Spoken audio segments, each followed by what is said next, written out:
Hello बच्चों, welcome to indica classes. इस video में हम जानेंगे कंट्रोल एंड कोऑर्डिनेशन के most important questions, important defines, important NCERT sections और रट्टा मारने की कुछ मजेदार ट्रिक्स। ये सारे क्वेश्चंस 100% श्योर हैं और एग्जाम में इनमें से क्वेश्चंस पक्का हिट आएंगे। इससे बाहर क्वेश्चन आपका बिल्कुल भी नहीं आएगा। स्टार्ट करते हैं इस चैप्टर के सिलेबस से।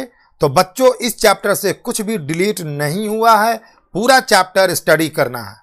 अब इस चैप्टर की ब्लूप्रिंट समझ लेते हैं। इससे आपको इस चैप्टर की तैयारी करने में आसानी होगी। इस चैप्टर से बोर्ड एग्जाम में टोटल 2 क्वेश्चंस आएंगे। एक क्वेश्चन 1 नंबर वाला और एक क्वेश्चन 2 नंबर वाला। यानी इस चैप्टर से आपके बोर्ड में ओनली 3 मार्क्स के सवाल ही आएंगे। चलिए अब देखते हैं कि एनसीईआरटी साइंस बुक में इस चैप्टर से क्या क्या इंपॉर्टेंट है। टेबल 7.1 बहुत इंपॉर्टेंट है। इसमें ह्यूमन बॉडी में बनने वाले 7 हार्मोन्स का नाम दिया हुआ है। साथ ही ये हार्मोन्स किस ग्लैंड से निकलते हैं और उनका एक एक फंक्शन भी दिया हुआ है। इस टेबल से एग्जाम में बराबर क्वेश्चंस पूछे जाते हैं। इस चैप्टर में एनसीईआरटी साइंस बुक में टोटल 26 क्वेश्चंस हैं, जिसमें से 20 क्वेश्चंस आपके लिए इंपॉर्टेंट हैं। पेज नंबर 119 से question number 1, question number 2, question number 3, question number 4 और क्वेश्चन नंबर 5। पेज नंबर 122 से question number 1, question number 2, question number 3 और क्वेश्चन नंबर 4। पेज नंबर 125 से क्वेश्चन नंबर 1, क्वेश्चन नंबर 2 और क्वेश्चन नंबर 4। और exercise questions में से question number 1, question number 2, question number 3, question number 4, question number 6, question number 7, question number 8 और question number 10। Important questions के बाद अब इंपॉर्टेंट डिफाइंस की बारी आ गई। इन सारे डिफाइंस को आपको एक एक एग्जाम्पल के साथ याद करना है। इंपॉर्टेंट डिफिनेशंस हैं tropic movement, tropism, phototropism, geotropism, negative geotropism, positive geotropism, hydrotropism, feedback mechanism of hormones, neuron, receptor, neuromuscular junction, reflex arc, chemotropism और प्लांट हार्मोन्स। डिफाइन या तो सीधे सीधे पूछे जाते हैं या फिर एक एग्जांपल के साथ। जैसे define feedback mechanism of hormones, give 1 example. अब इंपॉर्टेंट डायग्राम्स पर आते हैं। इस चैप्टर से डायग्राम बनाने नहीं आएगा, लेकिन डायग्राम दिया रहेगा और उसके किसी 4 पार्ट्स को नंबर 1, नंबर 2 करके दिया जाएगा, जिसे आपको लेबल करना होगा। इंपॉर्टेंट डायग्राम्स हैं human brain, neuron, reflex arc, plant showing geotropism, endocrine glands in human beings. Human brain के हर पार्ट का नाम और फंक्शन भी आप याद कर लीजिए। साथ ही प्लांट हार्मोन्स के नाम और कम से कम उनके एक एक फंक्शन की लिस्ट बनाकर रख लीजिए। अब चलते हैं इंपॉर्टेंट क्वेश्चंस की तरफ। इस चैप्टर से 3 मार्क्स और 5 मार्क्स के क्वेश्चन तो आएंगे नहीं, इसलिए मैं आपको ओनली 1 मार्क और 2 मार्क्स वाले इंपॉर्टेंट क्वेश्चंस बता रहा हूं। इन सारे क्वेश्चंस को आपको याद करना है। इसमें से क्वेश्चंस आएंगे ही। सबसे पहले 1 नंबर वाले सवाल देखते हैं। पहला क्वेश्चन है give 1 example of part of plant which सिंथेसाइजेज auxin. दूसरा सवाल है name parts of a plant which show positive hydrotropism and negative hydrotropism. Question number 3 है name 2 components of peripheral nervous system. आपको इसका आंसर तो पता ही होगा। पेरीफेरल नर्वस सिस्टम के 2 कंपोनेंट्स हैं, क्रैनियल नर्व्स और spinal nerves. Cranial nerves brain से निकलती हैं और स्पाइनल नर्व्स स्पाइनल कॉर्ड से निकलती हैं। क्वेश्चन नंबर 4 है mention the part of the brain which controls the involuntary actions. 5वां क्वेश्चन है name 2 components of central nervous system in humans. 6ठा सवाल है name the part of the brain which controls posture and balance of the body. इस सवाल का answer है cerebellum. Cerebellum brain के पीछे वाले पार्ट में पाया जाता है। यह पॉस्चर, बैलेंस और इक्विलिब्रियम को मेंटेन करता है। नेक्स्ट क्वेश्चन में चलते हैं। Why is it important for us to have iodised salt in our diet. 8वां सवाल है mention any 2 receptors present in our forebrain and their functions. Question number 9 है state the significance of reflex action. Reflex action हमें किसी भी ऐसे stimulus से बचाता है जिससे हमें नुकसान पहुंचता है।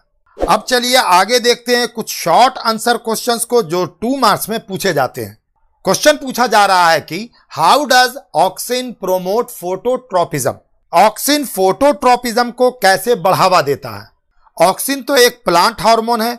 जब लाइट पौधे के एक साइड से आ रहा होता है तो यह शूट के छायादार पार्ट की ओर डिफ्यूज होता है, जो सेल्स को लंबा होने के लिए स्टिमुलेट करता है, जिससे प्लांट का तना लाइट की ओर झुक जाता है। इस तरह से हम देखते हैं कि ऑक्सिन फोटोट्रोपिज्म को प्रोमोट करता है। अगला सवाल है, how do the shoot and roots of a plant respond to the pull of earth's gravity. तीसरा क्वेश्चन है, in the absence of muscle cells how do plant cells show movement. Plants में ना तो नर्वस सिस्टम होता है और ना muscle tissue, इसीलिए वो एक सेल से दूसरी सेल तक इंफॉर्मेशन पहुंचाने के लिए इलेक्ट्रिकल और केमिकल मींस का यूज करते हैं। नेक्स्ट क्वेश्चन में पूछा जा रहा है, write the name and one function of each of any 2 growth hormones in plants. Question number 5 है, name the part of brain which performs sensation of feeling full, vomiting, picking up a pen, riding a bicycle. Next question है, name the parts of neuron where information is acquired, through which information travels as an electrical impulse. Impulse is converted into chemical signal. 7वें सवाल में पूछा जा रहा है, how does our body maintain blood sugar level? हमारी body किस तरह से ब्लड शुगर के लेवल को मेंटेन करती है। जब ब्लड शुगर बढ़ जाता है तो पैंक्रियाज की सेल्स इंसुलिन हार्मोन रिलीज करते हैं, जिससे बॉडी ब्लड से ग्लूकोज को एब्जॉर्ब कर लेती है और ब्लड में शुगर लेवल नॉर्मल हो जाता है। अगला क्वेश्चन है, what will be the effects of deficiency of growth hormone, excess secretion of growth hormone. Question number 9 है, list 4 plant hormones, write one function of each. Last question है, how do plants respond to external stimuli, यानी plants external stimuli के प्रति किस प्रकार से respond करते हैं। प्लांट्स पानी और लाइट की ओर बढ़ते हुए हार्मोन रिलीज करते हैं और बाहरी स्टिमुलस को रिस्पॉन्स करते हैं। यह उनके जिंदा रहने के लिए जरूरी है। चलिए अब मैं आपको बताता हूं कि कंट्रोल एंड कोऑर्डिनेशन के इंपॉर्टेंट हार्मोन्स को आप कैसे आसानी से रट्टा मार सकते हैं। पहली रट्टा मार ट्रिक या न्यूमोनिक्स है ह्यूमन हार्मोन्स के बारे में और वो कहां से निकलते हैं। इसके लिए आप रट लीजिए, गिटार बजा के पीते तो आप हैं। गिटार के जी से ग्रोथ हार्मोन, आई से इंसुलिन, टी से टेस्टोस्टेरोन, ए से एड्रिनलिन और आर से रिलीजिंग हार्मोन। पीते का पी और टी जो यहां रेड में है उसे आपको ग्रोथ हार्मोन के सामने रखना है। पी और टी को पिक कर लीजिए। पी से पिट्यूटरी और टी से थायराइड। इसका मतलब ये हो गया ग्रोथ हार्मोन पिट्यूटरी ग्लैंड से और थायराइड ग्लैंड से निकलते हैं। ये दोनों जी से रिलेटेड हैं।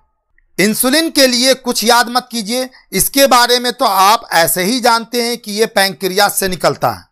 अब तो का टी और ओ दोनों पिक कीजिए और इसे टेस्टोस्टेरोन के सामने में लाकर लगा दीजिए, यानी टी से टेस्टिस और ओ से ओवेरीज।